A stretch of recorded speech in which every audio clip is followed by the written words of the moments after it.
This episode is brought to you by Nespresso and Samra Origins by the Weekend Coffee Collection. Introducing Samra Origins.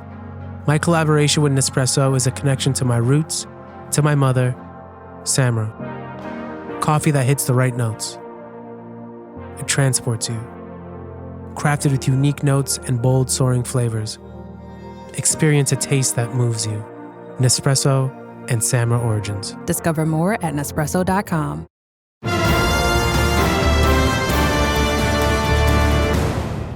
Welcome to my very first show here in Studio 77 of Talk Radio 77 WABC. I'm Dominic Carter, and I'm so honored that you have decided to spend some time with me. This segment, the hotly contested race for New York City mayor.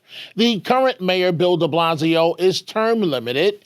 On my WABC daily radio program, we have profiled a number of the Democratic candidates and even hosted a debate right here in the same studio with the Republican candidates for mayor and the Democratic candidates for mayor.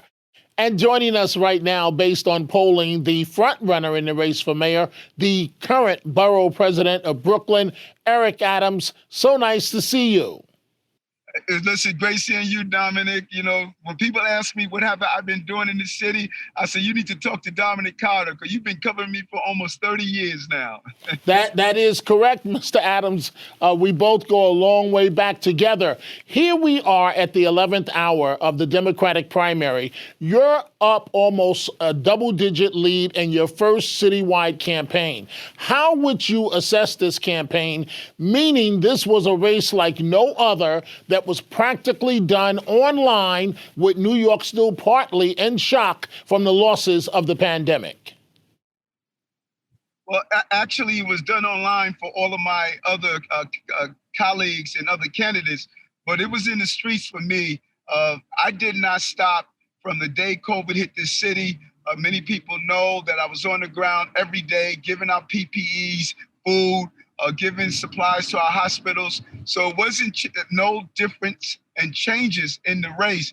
I ran this race on the ground the same way I did during COVID. And so when others fled, I led. I stayed here and I pushed through. And so this is not any difference for me. What I was doing during COVID is what I'm doing now, and that's engaging voters and speaking to voters.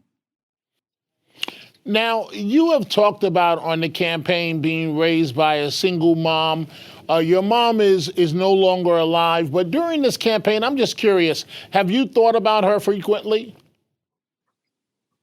Yes, I have, Dominic, and it really was a very painful moment for me. I haven't even had the moment to grieve her transition of, when I lost her. It was in the middle, a few months ago, in the middle of the campaign, and it was a challenge. But I know that the city betrayed her. The city betrayed her in healthcare. She didn't get the right information, betrayed her to have her son go through school with a learning disability without support, betrayed her not having universal child care. And she had to work several jobs just to make ends meet. My goal, as I think about her often, and I speak about her often, I was very close to her, and I still feel her present. I'm going to make sure mothers are not betrayed and families are not betrayed. And that is something I dedicate this entire campaign to. Now, the shooting of 10-year-old Justin Wallace, it just breaks my heart. Knowing you, I know it breaks your heart. But this 10-year-old, days before his birthday, died over use of a driveway. The question I'm asking you, Mr. Adams, is, in your heart, do you feel that New York can turn the corner on crime? Because this can't continue where we're losing. This young man could have grown up to be the next Obama, the next Trump. Who knows? But can New York turn the corner on crime? Yes, they can. And I believe you said something that we should zero in on. When you lose a life, it's not an individual impact globally. It is a universal impact. We don't know what is in that coffin now when we lost young 10-year-old Justin days before his birthday. It could be the cure of cancer. that is being buried. It could be the cure of some chronic disease. When one individual can impact our entire universe. And we lost this young man. I sat in his home and spoke with his mother. And it was just painful for me to think about my own son and how it would feel to lose him at such a young age. But we could turn this around, and we can't do it by ignoring the fact that it exists. And that is why I refuse to join my other colleagues and ignore the problem of gun violence in our city. I talked about it throughout this campaign. Finally, the other candidates came around and started to identify it.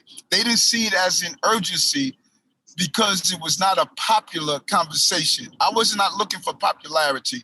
I was looking to save people. So we need to get gun violence under control.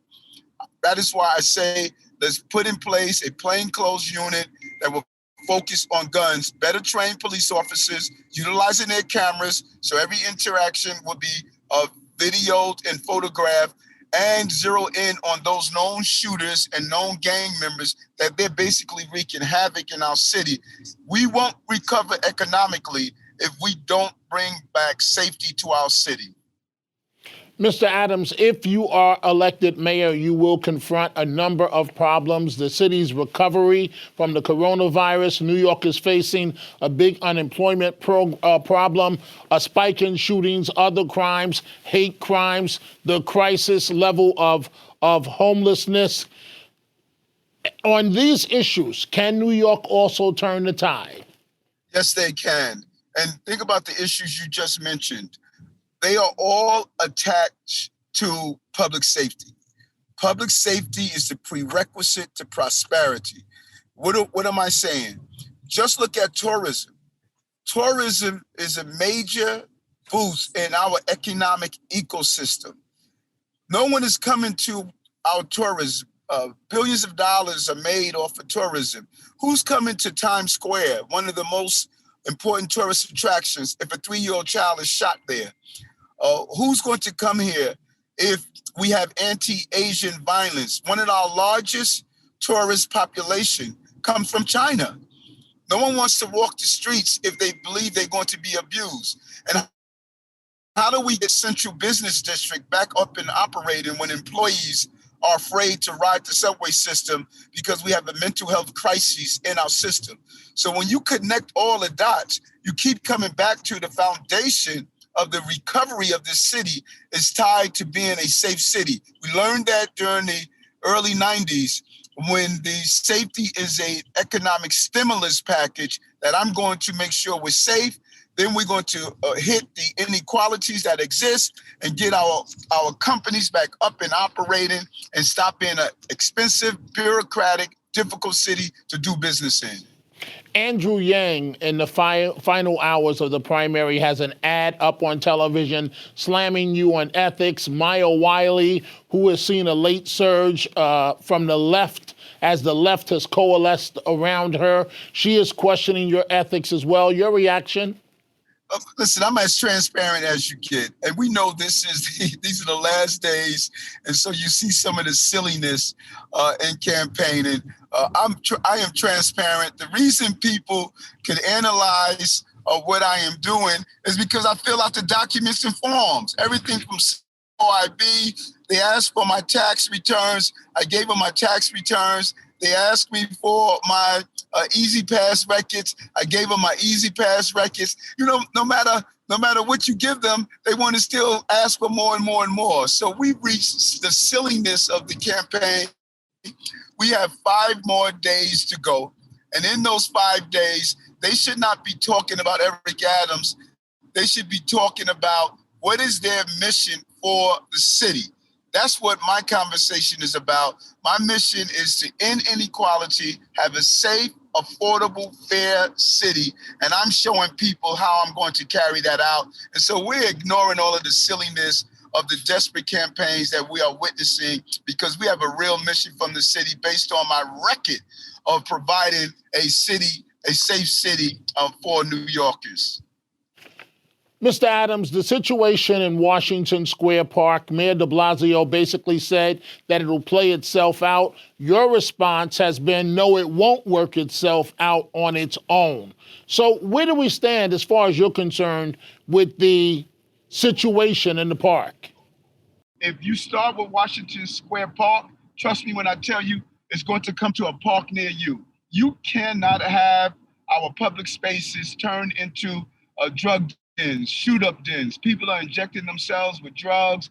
People are totally disregarding quality of life, open urination and defecation.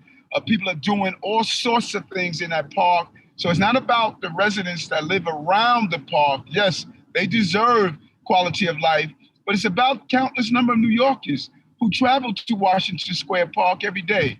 So Eric Adams' plan, I'm going into the park, spending anywhere from 2 to 3 weeks with supportive services, interacting with people, finding out their needs. We should use this as a positive in that we can identify those who are in need of drug treatment, housing services, employment, and start cycling people out. After 3 weeks of being on the ground with nonprofits and other groups, we're then going to make it clear that there's a level of expected behavior in our parks around this city, because this is a place where people bring their families. It's not a place where you can do anything and totally disregard your neighbors. And so if we don't get control of this, we're going to see this hit just about every park in this city. And that is not acceptable to me. Are you, Mr. Adams, nervous about the vote that will be tallied under the new system of ranked choice voting? No, I'm not. I'm excited about this new system. I am disappointed that the city and the Board of Election did not do a better job of educating voters, but we're going to do our job. We're going to let voters know. And we say all the time, we just want them to, if they don't do anything at all, make sure you rank Eric Adams as #1. But we're looking for to get the support of New Yorkers as we turn this city around. And this is the system that we have. And so we're going to do what we have to do to operate within that system. Not much, Mr. Adams, has been said about the Republicans in the race, Curtis Sliwa or Fernando Mateo. If polling is accurate, if you are the Democratic nominee, what do you make of your would-be Republican challenger? We're going to get past the primary, and then we'll deal with the general election. Right now, it doesn't matter who it is to me. We're going to focus on the primary, and then we're going to switch gears and start focusing on the general election so we can win this race and finally have a win for New Yorkers where they will have a blue-collar mayor. We have not had a blue-collar mayor since LaGuardia, and it's time just to have an everyday, ordinary person who has gone through a lot so they can help people who are going through a lot. And that is what I'm going to bring to this city. Mr. Adams, I close this way. If polling is accurate about you again, and conventional wisdom applies that the winner of the Democratic primary is the next mayor of New York City, so based on conventional wisdom and the polling, that says it's going to be you. But this will be odd because you will be the mayor in waiting. In other words, we will know the next couple of weeks the status of this race, but then we have a current mayor, Bill de Blasio, through the end of the year. Have you thought much about this, that we may have 2 mayors here? Well, this is an excellent opportunity. Think about this, Dominic. This is the first time that the race is taking place, mayor's race, in June. So we have 6 months almost to, number one, put together a solid team with real plans and coordinate with the mayor to probably have one of the smoothest transitions in the history of New York City. We can start day one of going into city, not being rushed to determine who is your team, who is your senior management, and what programs you want to implement. This is a great opportunity for New Yorkers, and I'm going to take full advantage of that as the Democratic primary leader, the elected person from the Democratic Party. use this opportunity to build out a team, make sure we have real plans and visions, as I have on my 100 plus steps forward document of this is an opportunity for all of us to come together and cycle out of COVID better than what we were doing when we were hit with COVID. The current front-runner in the race for New York City Mayor and Brooklyn Borough President, Eric Adams, we thank you so much for joining us. Thank you, Dominic. It's always good seeing you. Candidate for Mayor, Eric Adams. Again, folks, we thank you for joining us. Dominic Carter, Talk Radio 77, WABC. And don't forget to join us on the radio station. I'm on the air Monday through Friday, midnight until 1 a.m. We will see you the next time.